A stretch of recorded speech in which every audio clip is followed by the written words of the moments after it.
What's going on, people? Welcome to another episode of the New 50 Noob. If you haven't seen this before, it's basically a guy who talks about comic books who knows fuck all about comic books. Today is going to be my first book review, which I'll be reviewing the 12-issue miniseries Raven, Daughter of Darkness. Now, if you're a noob like me and you have no idea who Raven is, because a year ago I had no idea who Raven was, I'll give you a quick rundown.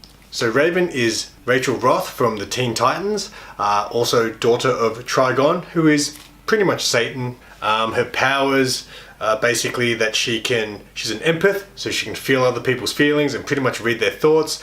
She can also teleport, and pretty much she can turn into this big giant spirit raven thing that can fuck shit up.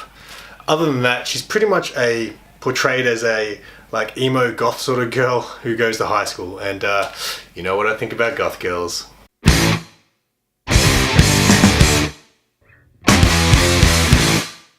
Okay, so the story starts off with the girl with the anime eyes, which is what the first issue is entitled. Now let's just stop for a second and think.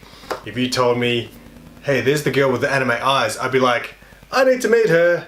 And then if you meet this girl with the anime eyes, you will freak the fuck out. So the story begins basically at a place called Tomorrow Tech, which seems to be like a science lab, and a science experiment seems to escape from the lab, which leads to military sort of looking guys who are chasing this female being through the woods. At first I thought that they were actually chasing Raven through the woods, but it turns out nope, Raven's on the chase too, so she's actually chasing this being as well. When she finally catches up to this female being that's escaped from Tomorrow Tech Science Lab, she grabs her, turns around, and my god, it's a girl with giant anime eyes and no other facial features. That's scary shit. Now, amongst all this, a reoccurring theme that happens in this story is it keeps cutting to a place called Winter Manor, which has this guy called Baron Winters. I looked him up a little bit. Apparently he was from the Teen Titans, he's some sorcerer kind of guy, and he has this giant cat, which is like a cheetah, called Merlin, and they basically watch this entire story unfold through their fireplace. I know, right? So Baron is reading like a prophecy and basically is adamant that Raven is destined to die on Christmas Eve. But back to the girl without a face. It turns out her name is Azura, and her mission is to lure Raven and her mother Angela together so she can kill them. Now, just a second here. Just want to say Raven's mum Angela is like a total MILF. Raven ends up finding a lot of stuff about her mother in this story, like she was a troubled teen, she was like a total punk rock chick, she had like a mohawk, there's a panel of her like walking out of school and the teacher's like, where you going? She's just like, fuck you bitch, I'm punk rock as fuck. Yeah, so just a rebellious teen, Raven's mother grows up to be a massive slut. And just like banging dudes left, right and centre until she of course meets Trigon, who is Raven's father. There is a panel of Trigon in his human form, pretty much standing there naked, you know, you can only see up to his waist, but you know he's naked, and then Angela's kind of naked too, but her head's kind of like down here somewhere, so it's just like, there's a panel where Angela's like totally about to give him a blowjob, and it's just like, okay, so back to the faceless girls. Raven stumbles across a whole stack of these faceless girls at Tomorrow Tech, and it turns out that Trigon is actually trying to create an army of Ravens, essentially.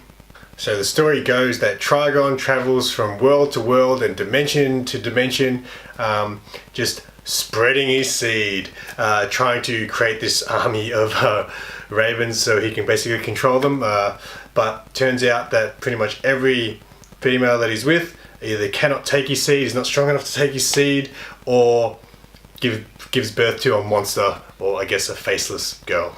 So pretty much all of the faceless girls pretty much are Raven's sisters. So now that we've discovered there's a whole gang of these faceless girls, they end up eventually capturing Angela and Raven and taking them to Tomorrow Tech, where Tomorrow Tech plan on doing experiments on them to try to find out what's in Angela's DNA that was compatible with Trigon, so they could find out how to make more Ravens. So they end up using Raven's jewel on her forehead. The weird thing in this story is like you never see Raven's jewel, but just all of a sudden in this part of the story, it's there. It's like, how come I didn't notice that jewel in any of the other parts? So they pretty much try to bring Trigon into the world through Raven's jewel on his forehead, which is basically what is destined to kill her on Christmas Eve, because all this shit is going down on Christmas Eve. But what happens is all the Faceless Girls start to realize what's going on and that they need to save Raven to save the world. So before Raven dies, one of the Faceless Girls, now sorry, I forgot to mention, all the Faceless Girls have different powers. So one of them's power is to merge with another being. She ends up merging with Raven and sacrificing herself eventually to save Raven from dying. Some deep shit. So during all this, Trigon ends up being able to see Winter's Gate. Remember Winter's Gate, where that Baron Winters guy is? So Winter's Gate apparently is some place that seems to be, I don't know, lost in time or something like that. In this story, specifically San Francisco, 1906, where apparently there was an earthquake. I haven't really done research on that. Hey Google, was there an earthquake in San Francisco in 1906? On the website archives.gov, they say, though the quake lasted less than a minute, its immediate impact was disastrous. So apparently that shit happened. So Trigon enters Winter's Gate and ends up in San Francisco in 1906, where a time before superheroes apparently, and is trying to rule there or something like that. What happens is the Faceless Girls somehow also end up transporting into Winter's Gate, and they basically all flock towards Trigon and sacrifice themselves to push him back into his dimension. How that works, fucked if I know. You think that's the end? No way! That's just the first 6 issues. Basically, this story is almost in like 2 parts. So the first part is Trigon, the next part come the Shadow Warriors. So, who are the Shadow Riders? Well, they were basically born at midnight on God's second day.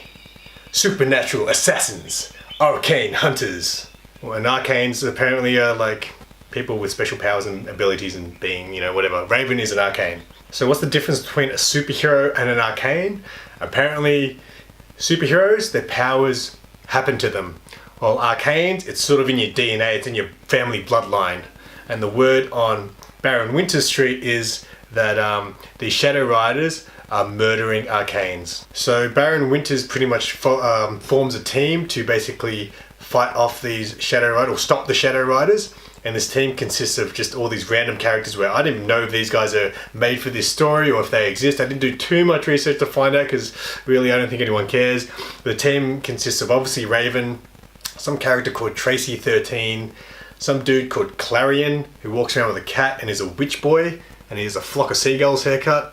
Some guy called Zach Zatanna or something like that. Wait, Zach Zatanna? Sorry, Zach Zatara, which I'm guessing is from the Zatanna world because he's a magician guy. Some chick called Sky. So basically Baron Winters has formed a group of the teen nobodies. Now, Sky, one of the last people I mentioned, seems to be the special character out of this group because the Shadow Riders are actually after Sky. Enter Black Alice.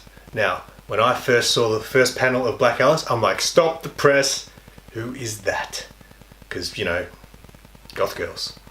Now, I was wondering if Black Alice had appeared obviously in anything else before. She actually does say in the story that she used to be in the Birds of Prey. So Black Alice's abilities are that she can pretty much temporarily steal others' abilities and powers and basically use them as her own, which comes along with also knowing, I guess, all their thoughts and knowledge as well.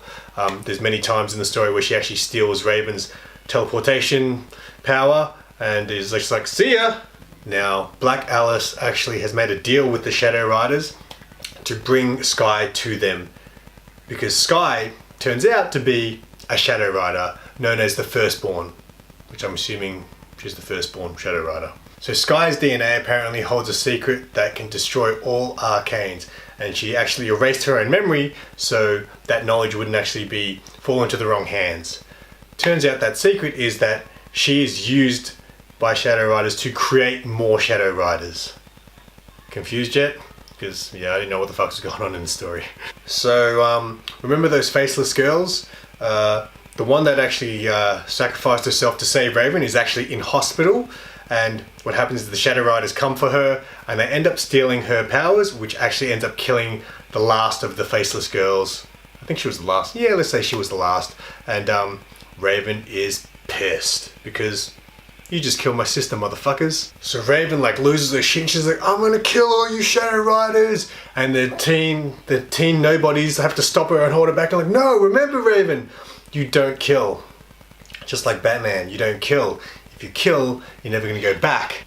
But this is how cool Raven is. Raven's like, it doesn't matter because Raven is gone, but the Daughter of Darkness lives. And then she goes fucking demon mode where her eyes pop out of her throat and she's no longer hot anymore. She's just fucking scary. And she pretty much goes and fucks up the Shadow Riders. There is like one last one left and she doesn't actually kill him. She actually creates illusions to scare him into thinking she killed the other Shadow Riders. And he basically goes back into his hibernation or whatever it is. And that's pretty much the end of the story. The story actually ends with something that happened earlier. For Raven to go save the world, she had to wipe her aunt and uncle's memory. Which leads to them actually forgetting that she actually moved in the first place with them. So at the end of the story, she basically goes back to her aunt and uncle's place to give them their memories back and actually come out and tell them that she is Raven of the Teen Titans and she has crazy fucking powers. That is the end of the story. So I'll just give a quick comparison to this Daughter of Darkness series compared to Raven's other stories. Obviously I've got her origin story. This is worth reading, I guess, if you want to know about what Raven's deal is, because it's pretty much like an origin story. Raven's first solo series was this one here, a 6-issue miniseries. The story kind of feels like it picks up straight from this in a way, or not long after this. There is some references to this. This story is okay. It's about her fighting a big ball of light. You got a 5-issue miniseries, the DC Special, which please do not read this and please do not spend your money on it like I did, because this was fucking bad. And of course there's the Brave and the Bold team up with Raven and Supergirl. This was actually probably the best Raven story I'd read. Probably up until Daughter of Darkness. Daughter of Darkness really does, I guess, have some sort of story to it, which kind of is interesting. Did keep me sort of wanting to know what the hell was going to happen in the end. So I would rate Raven, Daughter of Darkness as probably her best solo series so far. Now, as far as the art goes, this is probably my favorite art in all the Raven solo stuff that I've got. She really has that sort of Teen Titans Rebirth, same look as that, where she's got the pink tips and stuff. I'm actually colorblind, so they could be fucking green for all I fucking know, but she's got the pink tips, looks good. There was a bit of a misprint, I feel like, in this story. I remember at one point, Rachel's aunt says, Raven, you're only 16. And then there's a bit where her uncle later on says, Raven, you're only 15. I'm like, what? Wasn't she 16? And then later in the book, Raven's like, I'm only 16. So I was like, oh, okay, she's 16. And then I was like, hang on a sec. Am I crushing on a 16-year-old? So yeah, anyway, this version of Raven was pretty cool. There are actually quite a lot of versions of Raven now. There's like the OG Raven from her, original appearances and things. You got her cartoon Teen Titans appearance, the comic book appearances. But my favorite Raven of all time has got to be Teen Titans Go Raven. She just makes me laugh the most. Alright, I think that's the end of my first book review. Let me know how it went, because I'm pretty sure this was terrible. I pretty much just told the story. If it made any sense to you, I'm happy, because it made no sense to me as I was explaining it. Anyway, I'm going to wrap this up. Hope you enjoyed it. Hope you found it funny. I hope you learnt something from this, because I fucking really did not. So give us a sub, check out my other videos, and till next time, bitches.